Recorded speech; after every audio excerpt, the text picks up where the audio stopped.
Hey guys, how's it going? This is Joseph Matthews, and in this little tutorial I'm going to teach you how to be funny. And it's actually going to be much easier than you think. These are just some simple tricks that I use to add humor to any interaction, and I know that they're going to work really well for you. Alright, so the first thing I want to talk about is how serious humor really is. You know, if you can't be funny when you're talking to someone, you really can't be all that interesting. The fact of the matter is, the funnier you are, the more fun you're going to be, and the more people want to hang out with you. So, you know, you need to be as funny as you possibly can in order to attract the most attention. But the thing is that you don't have to be funny all the time. You know, you just need to be funny when it's appropriate. And some well-placed laughter will bond a lot of good feelings to you from, you know, the people that you want to basically impress. So the first thing I want to talk about is how humor is really a sign of intelligence. You see, only smart people really know how to be funny on purpose, okay? And when you make people laugh, they subconsciously associate your ability to be humorous with a high intelligence. And this puts you in a position of authority. And this is really important because, you know, if people hold you in high regard, that gives you a higher social status. And we all know women are attracted to people with a high social status. It's in their nature. So the funnier you are, the higher you can raise your social standing in pretty much any situation you find yourself in. And here's another key that I really want to hammer home, and that's the idea that you don't have to be funny to be humorous. Don't worry about trying to be funny, okay? It really doesn't matter. A lot of what you say to be funny will not work, and the reason for that is that everyone has a different sense of humor, okay? Just being goofy and lighthearted will generate the same type of emotions that funny people do, even if you don't make people laugh, okay? The idea here is that you want to project the intent of being funny. So that kind of takes the pressure off in the sense that, you know, you don't have to actually perform. You don't actually have to make people laugh. You don't actually have to tell them good jokes. You just have to have the intention to make people laugh and make people have a good time, and they'll pick up on that and appreciate that. Another big thing is, I don't want you to be afraid to mess up, okay? Being funny is an art form. You won't always succeed, but that doesn't mean that you shouldn't try, okay?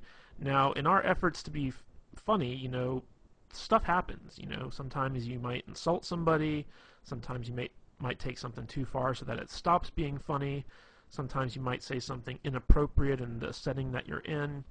You know, this is going to happen if you want to try and be a humorous guy, because being funny is about taking chances. It's about doing stuff that's unexpected.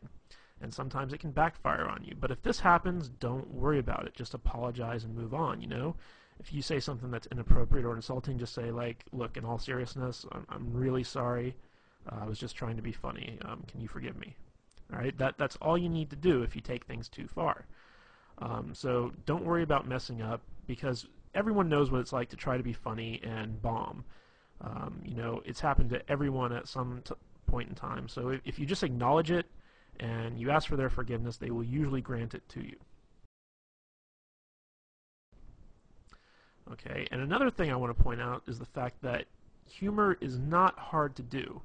See, a lot of people think it is, but it isn't. The truth of the matter is that anybody can do it. If you think you aren't funny or entertaining, don't sweat it. You can be, and you will be. Okay, believe that it's possible for you to be a funny guy even if you aren't. This will help you a great deal. I know a lot of guys out there are saying, like, oh my gosh, I'm so boring, I have no personality, I can't be funny. Okay, get rid of that belief right now, okay? It's possible for you to overcome that, even if you're like the most boring guy on earth who speaks with like a monotone Ben Stein type voice. Bueller, you know the guy I'm talking about. Okay, even if you're that guy, you can still be humorous, okay? You just have to go with it. You can't be, you know, clinging to that belief that, you know, you're just not a funny guy. You can be and you will be, and I'm going to show you how. Okay, so let's talk about the elements of humor, and these are just quick and easy things that I personally use to be funny when I'm around women, and I'm pretty sure you can use them too. Okay, the first one I want to hammer on is this concept I call immaturity, okay? Basically, immaturity is that, everything that was funny in the first grade is still funny when you're an adult. Okay, grown adults acting like children isn't funny, but grown adults talking like children is. So, if you're like throwing a temper tantrum or whatever because you didn't get your way, no one's going to find that funny. But if you start talking like a baby, but you still act like an adult, that is funny. So let's just go over a few examples here. If you were ever a kid and you're on the playground and someone took your toy and you got mad at them, you'd say, "You're a doo-doo head." Okay? And when you were a kid, saying stuff like "you're a doo-doo head" was funny. So let's take that now when you're like a grown man. Let's say a girl says or does something you don't like, and you just kind of look at her and squint your eyes and say, "You're a doo-doo head." That can be funny. All right. Another thing is, for instance, girls are icky. How many times growing up did you and your friends run around saying girls are icky? All right. Everyone's heard this stuff. Women who've been around kids have heard this stuff. So, like let's say a woman comes to you and says like, "Hey, I've got a friend I really want to hook you up with." You can just tell her, "Ooh, girls are icky," or something like that. It really doesn't matter. You're just taking stuff that sounds immature and you're applying it to your grown-up adult persona. Another thing is you got cooties. Okay, that's a big kind of thing that immature kids run around talking about. So like let's say you're out on a date with a girl and she's having you're having dinner and she says, "Oh my God, the mashed potatoes are so good, you gotta try some." And she holds out her fork for you to like try a little bit of potatoes, and you just say, "Ooh, no, you got cooties." Stuff like that. Like it might not get like a big belly laugh. Sometimes it can be if it's unexpected, but most of the time, it's something that's like kind of fun and immature and humorous. So, again, we're creating these feelings that you're going to be a playful type guy when you act I shouldn't say when you talk immature. All right, the next concept I have, I couldn't think of a really good way to kind of encapsulate this with a word, so I call it going plaid. And this is really a lame Spaceballs reference. If you've ever seen the movie Spaceballs, they have light speed, they have hyperspeed, and then they have plaid. And going plaid means that you're going so fast that you actually turn the color plaid, which is like a mishmash of all these different colors. And basically, I use this concept to explain that you take a complaint or a criticism that someone makes of you, and you own it. And then once you own it, you take it way further than anyone ever really expected you to, okay? So let me give you some examples of this. Let's say you're out with a girl and you say something kind of stupid, and she says, "You're such a dork." But she says it in like a fun way. Like she doesn't really mean it. She just says, "Oh, you're such a dork." And you can respond to that by saying, "You're right. I am a dork. I'm the king of the dorks, as a matter of fact. We always get together once a year and have an election, and I've won like the past 12 dork years in a row. And wait till you see my massive Star Wars figurines collection back at home. It's going to make you so hot you won't be able to resist my dork-like charms." That's what I mean by going plaid, is you take something that could be considered something that's negative, and not only do you own it, but you take it to its most ridiculous extreme. So, let's say, you say something kind of funny, and a girl kind of says, jokingly, "Oh my God, you're weird," okay? And, you take that and you're like, "You're right, I'm the weirdest guy you're ever going to meet. In fact, I bottle my own urine and keep it in my refrigerator and label it based on, the time of day and, what month it was. And that's not weird at all. I just think that, it's kind of cool." So you take stuff and you bring it to an extreme, and maybe the urine thing, I just did that off the top of my head. Maybe the urine thing was going a bit too far, but you see what I'm saying. If a girl says you're weird, you say, "You're right, I am weird, but you must be weird too because you're hanging out with me." You take it, you go to the extreme. Another one is when a girl says, "Oh my God, you're so mean." This will happen a lot if you do a lot of teasing. So if you're teasing a girl, she'll be like, "You're so mean. Why are you being mean to me?" And you just look at her and you just say, because I'm a mean person. Duh. I mean, what are you, stupid? Of course I'm mean. I'm the meanest guy you're ever gonna meet. You must be a masochist because when you hang out with me, I'm gonna be so mean to you. So that's what you gotta do when you go plaid. Is you gotta own the stuff that people say about you, and you gotta take it as far as you possibly can. Okay, the next kind of concept I want to talk about is dick and fart jokes, otherwise known as racy humor. Okay? Now, a lot of guys kind of shy away from this stuff, but you can't be afraid to joke about inappropriate stuff with women. Okay? Sometimes guys are afraid that it might be too sexual and it might scare the girl off or whatever, but the fact of the matter is, girls love dirty jokes as much as guys. And, in the off chance that they don't, if it is inappropriate or it's not their type of humor, once you find that out, shy away from it. Don't do it again. But, you should always not be afraid to kind of go out and give it a try. So some of the things I like to kind of lump in with the whole dick and fart joke mentality is exaggerating what women, find attractive. Okay? So, like, let's say that women like tall guys, okay? I'm not saying all women like tall guys, but let's say you meet a woman who does like tall guys, and you're like, oh my God, you're so into tall guys, like, you like the 8-foot giant people, everyone's a a midget to you because you only like guys who are like 10 feet tall. That's what you can do, and you can point out like really tall guys and be like, you see that guy right there over there? Yeah, he's not tall enough for you. Okay, he could be like, a basketball player 8 feet tall. You'd be like, no, he's not tall enough for you. You like taller guys. You like taller guys than that. So take some stuff that women like and exaggerate it. Accuse them of being sexual deviants. This always works really, really well. I don't know why, but when you look at a girl and you start accusing her of being into like some crazy stuff, one of two things will either happen. She'll either completely deny it, in which case you take it further, or she'll play along with it, in which case you take it further. Okay, so let me think of an example of this. Just be like, you could look at her and be like, oh my God, look at you. Like I bet you're like the type of girl who loves to be like tied up and spanked. Like that totally seems like your personality. Like you're the spanking girl. You just love to spank people. Or you could also take it, be like, oh my God, like you're such a dominatrix in training. Like I bet you have like a bunch of whips and chains at home, and you can't wait to get me home and violate me in all sorts of different weird ways. Like you're scaring me. Like I really don't want to hang out with you right now. Okay, like that's the type of stuff that I mean when you talk about accusing them of being sexual deviants. Another thing is talk about how they want to rape you or take advantage of you. Now, this is a little bit of a role reversal thing because a big fear that women have when they're dating guys is that they're going to be raped or they're going to be taken advantage of in some way. But you can actually use this to your advantage by turning it around and saying stuff like for instance, if she brings you a drink and you say like, you didn't slip a roofie in this, did you? Because the last thing I want to do is wake up in bed and find out that you completely took advantage of me. Or if she gives you a drink and you say like, are you trying to get me drunk? Because I'm not that type of guy.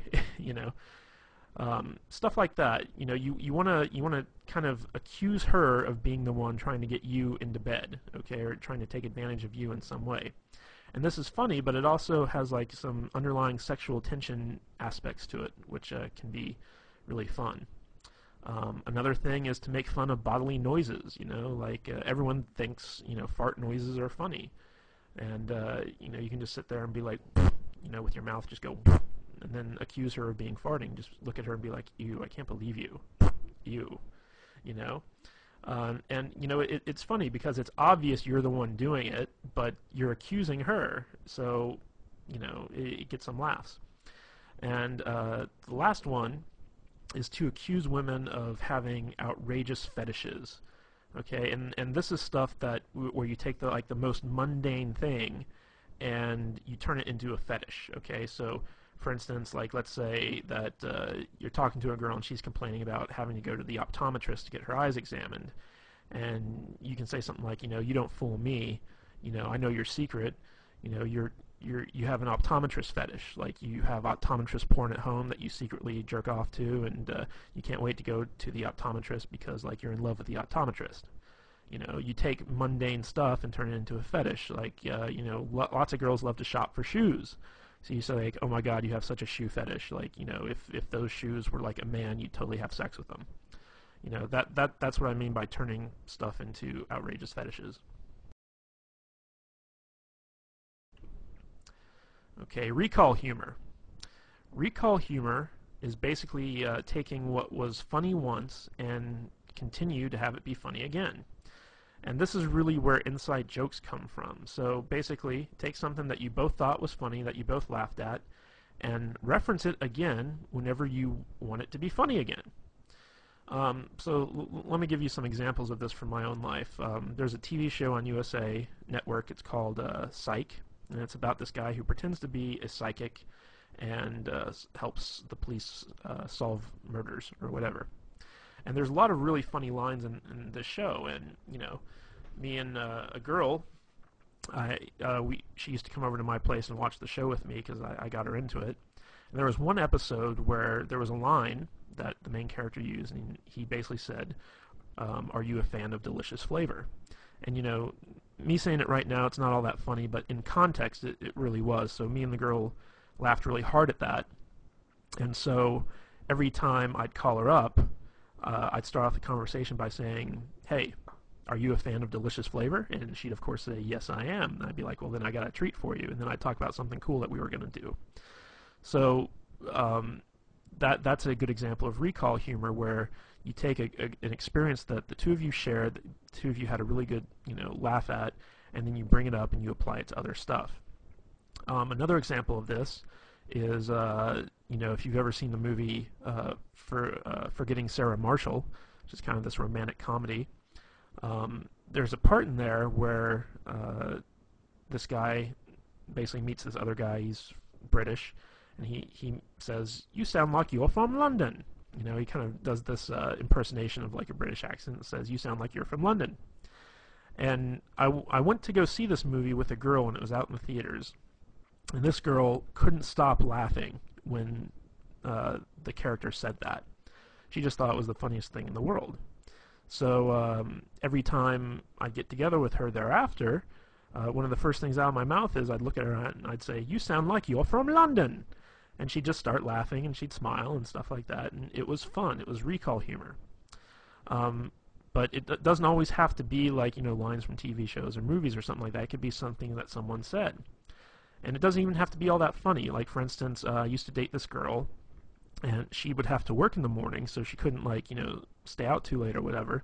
So basically, by 10 o'clock or what have you, she'd have to be at home and in bed.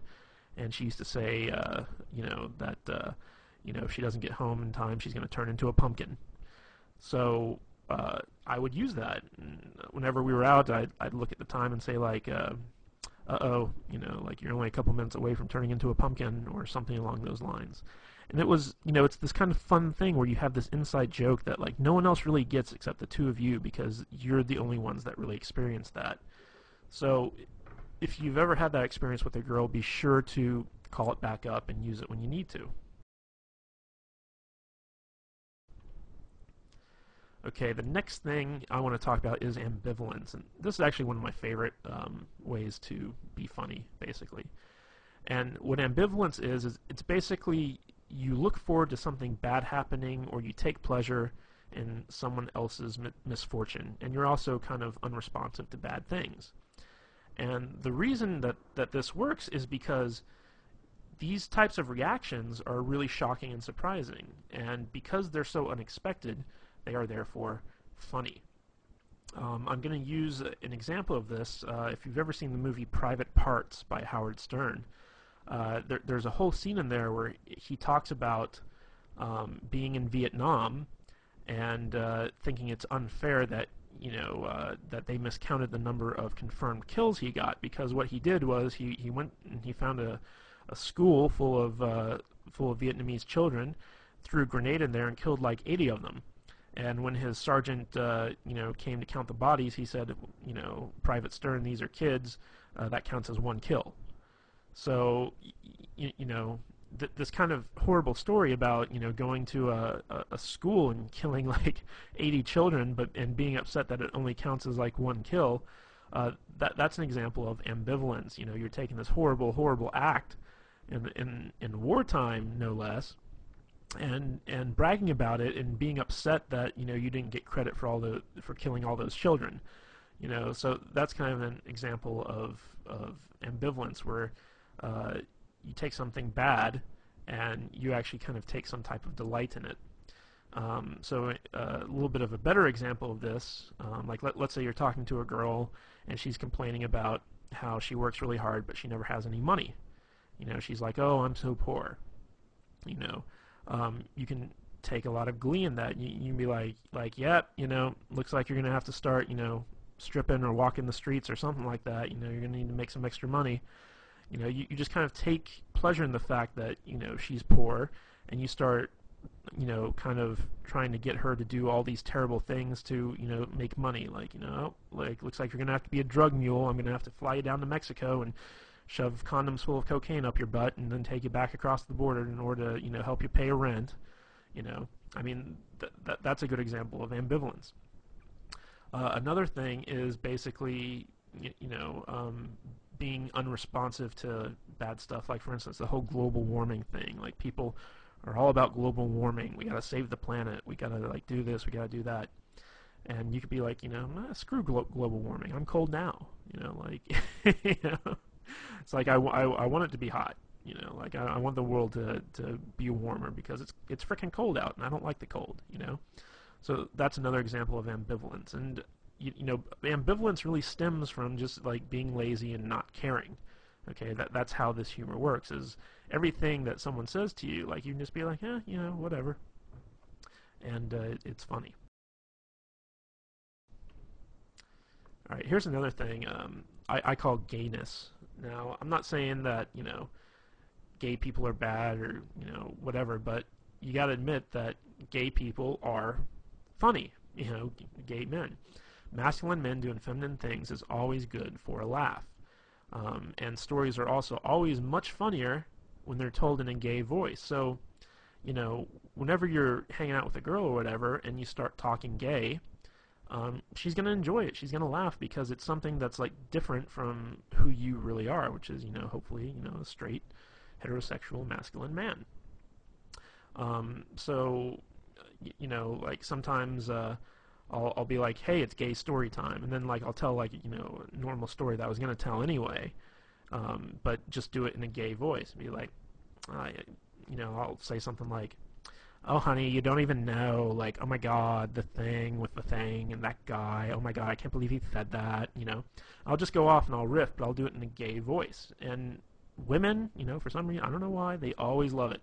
I don't even think my gay voice is all that good, to tell you the truth, but they like it. Okay, and another great way to use gayness is to pretend to be one of her girlfriends, like if a girl starts talking about, like something that she'd normally talk about with her girlfriend, I'll be like, wait, pause 1 minute. I'm just going to take my balls, I'm going to put them in this imaginary jar here, like, okay, I'm putting my balls away, I'm totally your girlfriend right now, just talk to me like your girlfriend.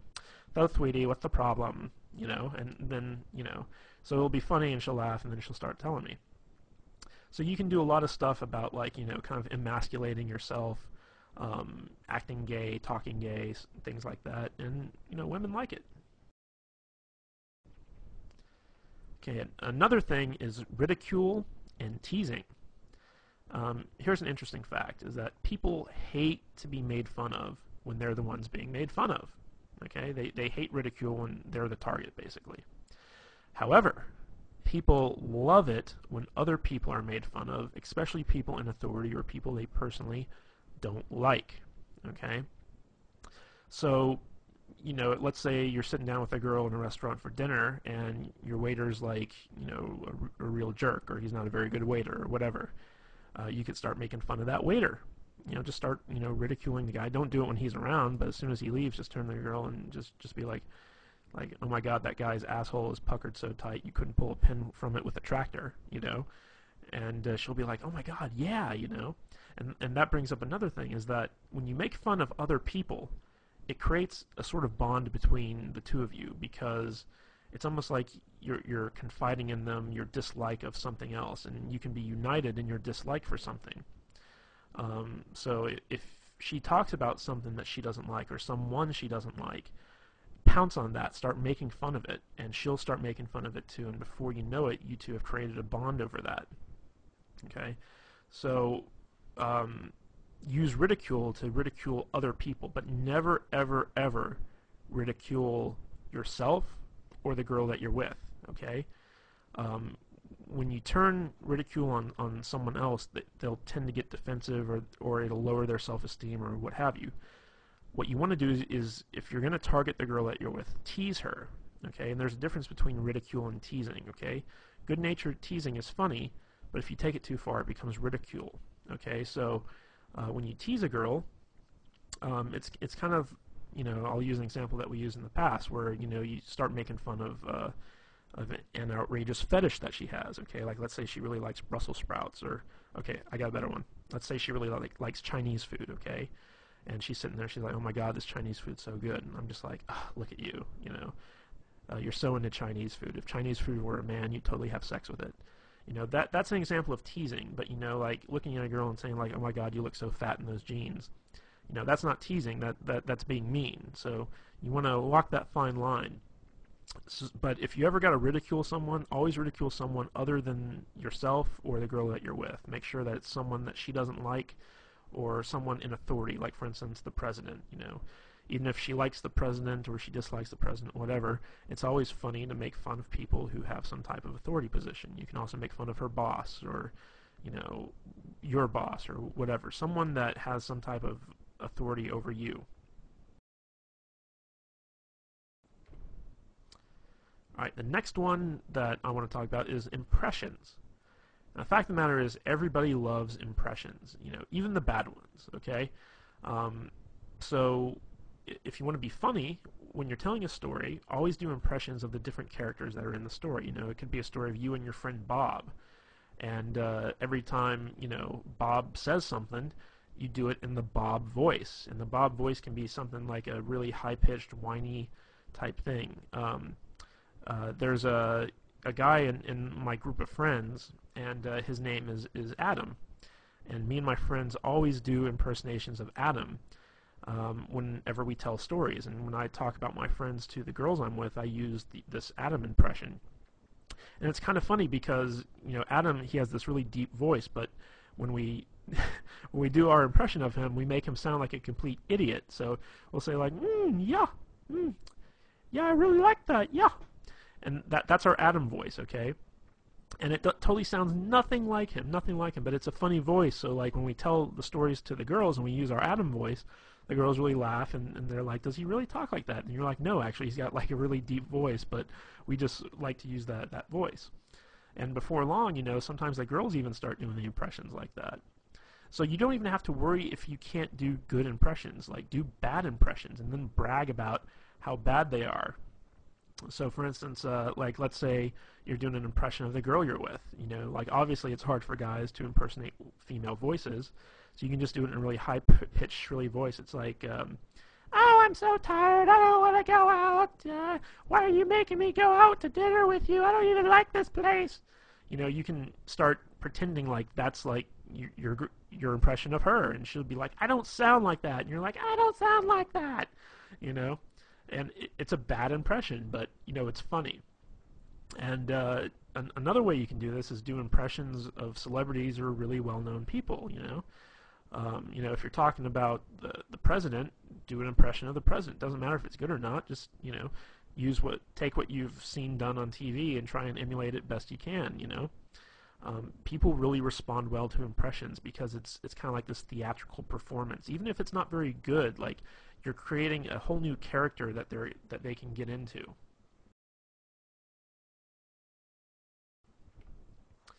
Alright, the next thing I want to talk about when it comes time to be funny is talking with stereotypes. Now, all stereotypes are funny because there's always some measure of truth to them. Even if they're completely offensive and out of left field, they're still funny. So for instance, if you're like an uptight white guy like myself, throw in some ghetto speak. When I meet up with a girl, like if I call her up on the phone, one of the first things out of my mouth is sometimes, hey, what's the dealio? you know. I don't really talk like that. I don't say like, what's the dealio, you know, like it doesn't sound right coming out of my mouth. But, you know, when I'm calling up a girl and I want to be funny and playful, I use like what I like to call ghetto speak, which, you know, like ebonics and, you know, stuff like that. It's like, call her up, hey shorty, what's happening? You know, I mean, like really, you know, dumb stuff like that when it comes to me saying it. Now, on the flip side of that, if you're a ghetto black guy, talk like an uptight white guy, you know. Dave Chappelle does this really well, where he has this very white voice that he uses sometimes, and that's funny, you know, because you're kind of playing into this stereotype that white guys have like this very proper diction, and you know they're very uptight. If you're an Asian guy and you want to talk like Hong Kong Phooey, you know, with like the Asian voice, you know, go for it, because Asian guys can pull that off. Even though it's like very offensive and stereotypical, it's funny. If you're an Indian, talk like Habib, you know, like the guy from The Simpsons. It's like, thank you've come again, you know, that type of thing.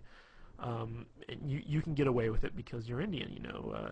If you know, other people were doing it, it might be offensive, but you got to take stereotypes and instead of being offended by them, use them to your advantage. And when you do this, you want to take those stereotypes and blow them way out of proportion, you know, like just take them to their furthest extreme. People love it. Okay, another thing is sarcasm. And sarcasm is probably the easiest type of humor to do, but it's the hardest to appreciate. The more intelligent someone is, the more they can appreciate sarcasm. But just a word of warning here, people with low self-esteem, they don't really like sarcasm, okay? Because it can come off as being really offensive.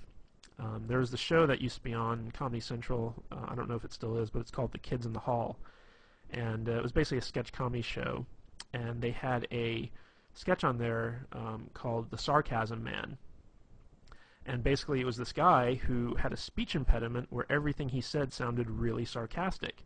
And people people were always pissed off with him because it always sounded like, you know, he was just like making fun of them. So, you know, someone would come up to the guy and they'd be like, hey, you know, like, my name's Jim. What's your name? He's like, oh, hi, Jim. My name's Bill. You know, and then the guy'd be like, dude, why are you being so mean? Like, I just came up to introduce myself to you. And it's like, what? I'm not being mean.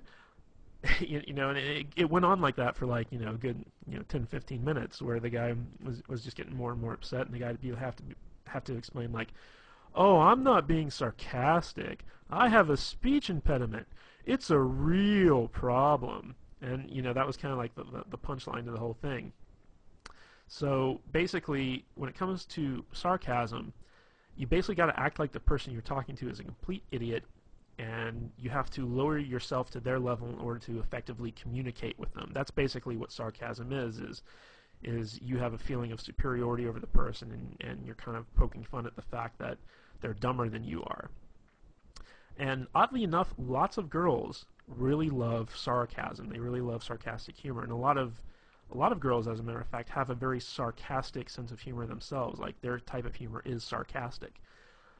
So if you're a guy, you tend to gotta put up with a lot of sarcastic women. So, and another thing I just want to point out is a lot of the stuff I've been going through with you guys with so far in this presentation is stuff I've learned from women. Like, this is all humor that I've gotten from girls that, you know, made me laugh. And I kind of sat down and was like, what is it they do that's funny?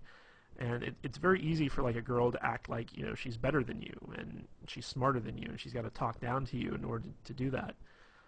If you're dealing with sarcastic humor from someone else, play into it. Just act like you're a complete retard and be like, you're right, man can't talk, you know. Just go with it. If someone's kind of treating you like that, take it to its, you know, logical extreme. When you're dealing with someone who's sarcastic, you can pull the sarcastic humor all you want. But if you're dealing with someone who's not sarcastic, who has, you know, low self-esteem, who's kind of like sweet or whatever, you don't want to go the sarcastic route. Okay, another thing I love to do is use nicknames. Nicknames can be a lot of fun, and they can be really funny. And the more ridiculous the nickname, the better. One of the cool things about nicknames is that it really does create a bond between two people, because when you name something, you imply a certain sense of ownership, and it also becomes a type of inside joke between the two of you. A good example of this is one time I started dating this girl. Her name was Katie, and her email address was something like Goofy Kate, 123 or something like that. And when I got emails from her, it was always, from this Goofy Kate email address, so I just started calling her Goofy Kate, and eventually that got shortened to Goofy. And every time I'd see her, I'd be like, "Hey, what's up, Goofy?" And she'd laugh and whatever. But um, to me and her, it was, she was Goofy. That was her name. There was another girl I met where I used to call her Fuzzy Bunny. I don't even remember why. I just called her like Fuzzy Bunny for no real good reason, but that name kind of stuck. She was my little Fuzzy Bunny. And as long as like you're not calling women like really offensive names, like bitch, slut, hoe. Even though I have had girls who I nicknamed that never to their face, but whatever. You kind of have this kind of endearing inside joke. And whenever you're in a relationship with someone, eventually nicknames like kind of pop up. So it's always good to kind of like be the first one to go out there and do that and start referring to them in that sense. All right, bad jokes. Good jokes are hard, bad jokes are easy. That's just the long and short of it right there. So if you're going to tell jokes, don't even try to tell good jokes. Just use bad jokes because they're easy. You can go online and find like a billion bad jokes. Word of wisdom, though, the shorter the jokes are, the better. Okay, and remember our little talk on immaturity a little bit earlier. First grade humor is always funny, and so if use bad jokes that would make like a kindergartner laugh. Now it might not get you an actual laugh from the girl, but it doesn't matter because it's a playful thing. It's fun, and you can also turn it into a game. So, for instance, you just look at her like if there's a lull in the conversation or whatever, you could just say, "Hey, why'd the monkey fall out of the tree?" And she'd be like, "I don't know." And you're like, "'Cause it's dead, duh." I mean that's a bad joke, but it's just something funny. And then you can be like, "Okay, your turn. It's your turn to tell me a joke." And then she tells you a joke, and it can be a good joke or a bad joke or whatever. And then like the idea is like in the game, who can tell the worst joke. And another thing I like to lump into the bad joke category are bad pickup lines, because once you get to know a girl, like once you're past the point of meeting her and you're actually dating and stuff like that, bad pickup lines actually work. Surprisingly enough, they do. Like you could meet up with a girl to go see a movie, for instance. Let's say two of you get together, and you're like, "Damn, girl, did you wash your pants in Windex? Because I can see myself in them." I mean, like that's a really bad pickup line. It would never work. But if you already know the girl and you use that, she's gonna think it's funny. She's gonna let it go. Like I do this all the time. I take every bad pickup line I can possibly think of, and I use it whenever I meet up with a girl I know. And it's really fun. It's really funny. All right. Another favorite tactic of mine is to steal stuff that's already funny. It's hard to think of funny stuff on your own, but there's tons of stuff out there that's already humorous and will guaranteed to make people laugh. So think of great jokes that you've heard from comedians and well-known celebrities and use them. Talk about them for your own gain. Tell the joke in a story as if you're impersonating the comedian. I don't know if you've ever seen people like Chris Rock in stand-up, but these guys are really, really funny. And you can even say to a girl, it's like, "Hey, you ever watch Chris Rock?" And she's like, "Oh, I love Chris Rock." Then you can say like, "Oh my God, I saw his stand-up one time, and he has this story about like the only goal of a guy who has a daughter is to keep her off the stripper pole." And then you can actually go into the exact same routine that Chris Rock uses in his stand-up and just like repeat it word for word, and it's still funny. Like women get it. Like then there's this whole other Chris Rock thing about having the dick in the jar. Like how every woman has like a guy friend who, in case she breaks up with her current boyfriend, she goes to him and just uses him for the rebound, and he calls that the dick in the jar. Break in case of emergency. So I love Chris Rock stuff, so I have a lot of his stuff kind of memorized so that if there's a lull in the conversation or I want to make the girl laugh or talk about something funny or take the conversation in a new direction, I can just pull out, something I love from Chris Rock, Dave Chappelle, Robin Williams, whoever, and just start, reciting it word for word, and maybe even do an impression of them while I'm doing it. So steal stuff that's already funny. It works really good. Okay, now let's talk about self-depreciation. Okay, this is the type of humor where you're basically making fun of yourself. And of course, people love ridicule as long as it's not directed at them. Now, self-depreciation humor actually does a lot of good things on your behalf, because if you're able to be self-depreciating, it shows that you're cool, because you can poke fun at yourself and not get upset. And women really like it when a guy has the ability to kind of make fun of himself, because it shows that he's not pompous, that he doesn't have hubris, and that he's confident enough to kind of take a licking and not kind of get angry or upset. Because whenever someone gets made fun of and they get upset about it, it shows that there's some type of problem with their self-esteem. So people with low self-esteem can't tolerate being made fun of. So if you can tolerate being made fun of, and in fact you make fun of yourself, that shows that you have some measure of confidence and that you're a cool guy. Now, on the flip side of this, it's also a great defense mechanism.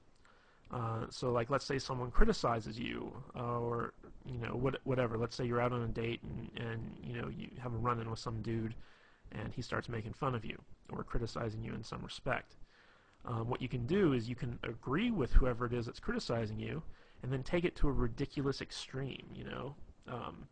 This is really important, because this is where the humor comes in, but it's also a good way to deflect whatever criticism someone is heaping on you. So let's say you run into some guy and he wants your chick or whatever, and he's like, dude, you're a freaking loser. Like, what's she doing with a loser like you? And you're like, oh my God, yeah, you're so right. Like, in a few months' time, I'm gonna be like shitting in a pickle jar. I just know it, but I can never really be as cool as you, man. Like, you're such a cool guy. Can you teach me how to not be a loser, please? Like, in fact, take my girl, please. Like, she needs to be with a winner like you. So basically what you're doing is you're agreeing with the guy and you're taking it as far as it can possibly go, but in a way you're deflecting that criticism and you're making him seem like a tool, all through the use of self-depreciation. Now, this can also be used to kind of diffuse a mistake or something that you did wrong. So, like, let's say that you made a mistake or you did something stupid. You can use self-depreciation to make light of it and then diffuse the awkwardness. So let's say let me give you an example. One time I was out on a date and I accidentally farted, and it was very, very embarrassing. And it was one of those farts where, like, you heard it. It happened. It was there, and it was obvious that I did it. And I just looked at her and I just said, "Oh my God, I totally just farted. I'm so sorry. I've been eating a lot of red meat too, so it's going to be a really nasty one. So hold your nose. Go on, plug it up. Hold your nose. If you smell this, you'll break up with me. I just know it. It's the type of fart that could end a marriage." I basically pointed out the fart, and I just let it go and wouldn't let go of it. I took it to the extreme. I was just like, oh, it's going to be so nasty. Like, I've been eating all the wrong food. It's going to be disgusting. You're going to break up with me because it smells so bad. It's just terrible. And so, like, I turned what was really kind of an awkward situation to something where she just couldn't stop laughing, And again, that was that kind of led into some recall humor later on, where it was like the fart that would end a marriage. And, she'd say stuff like, like, well, you farted in front of me and I still didn't break up with you. And I'd be like, oh, yeah, what's wrong with you? So you can use stuff like that. And I want to make the point that if you use self-depreciation, don't use it to point out your own flaws or harp on your own insecurities. A lot of guys will try and use self-depreciating humor to kind of, diffuse stuff that they feel uncomfortable about. Like, let's say you have a big nose, and you make fun of yourself because you have the big nose. That's not a good thing, because what you're actually doing is you're highlighting stuff about yourself that's bad, and you think it's bad, and you don't want anyone else to think it's bad. However, by doing that, you're basically pointing out to everyone, hey, look at all the bad stuff about me. Even if they laugh at it, it's not good. So when you do use self-depreciation, only use it as either a defense mechanism or to diffuse some type of awkward situation. don't ever use it to point out the fact that, you have something wrong with you. Like, for instance, I'm not a very thin guy, I'm a little bit overweight. So when I'm out with a girl, I'd never start making fun of myself for being fat, because that's something that I don't want her to kind of harp on, I don't want her to glaze over it. Now, if someone else calls me fat, then I'll go along with it. I'll just be like, oh my God, you're so right. Like, I'm totally like one step away from being Jabba the Hutt, I'm going to need a slave girl really soon, So if someone else points it out, then that's when you use the self-depreciating humor, but you never bring it up on your own accord because you're insecure about it, okay? Most of the time, people won't even notice stuff that you're insecure about until you bring it up, and then they can start holding that against you because they know that, you're kind of wishy-washy on it. So, just as an aside, never use self-depreciation to point out your own flaws or harp on your own insecurities. But the biggest key to being funny is to have fun. If you have fun, the humor will come naturally, okay? If you're just able to sit back and relax, not worry about anything, not worry about censoring yourself, not worrying about messing up, you will naturally, if you're an intelligent person, which I'm fairly certain that you are, be a funny person. You'll pick up on stuff, you'll crack jokes, you'll have a good time. Remember, humor is all about feelings. It's not about really getting a response. It's not about making people laugh. It's about making people feel good. The better you can make people feel, the more they'll like you, and the more personality you'll display. Even if you're not a funny guy, just be super, super positive. People like positivity. And if you can mix that positivity in with some fun every once in a while, people will like you even more. So out of everything I told you about, if you can't even remember one of those little concepts about how to be funny, just have fun. The more fun you have, the more naturally funny you'll be, and the easier it'll be to make people laugh and have a good time with you. Alright guys, that's all I have for the video. I hope you really enjoyed this thing. Like I said, I got most of this material, most of these concepts from girls who use them on me. So this is stuff that I know for a fact girls respond to. I use all this stuff in every one of my interactions, and I always get a good response from it. So if you need to, watch this video as many times as you want, learn the concepts, and actually go out and start using them, and you'll be absolutely amazed to see the type of responses girls give you. Alright guys, this is Joseph Matthews, and I'll catch you later.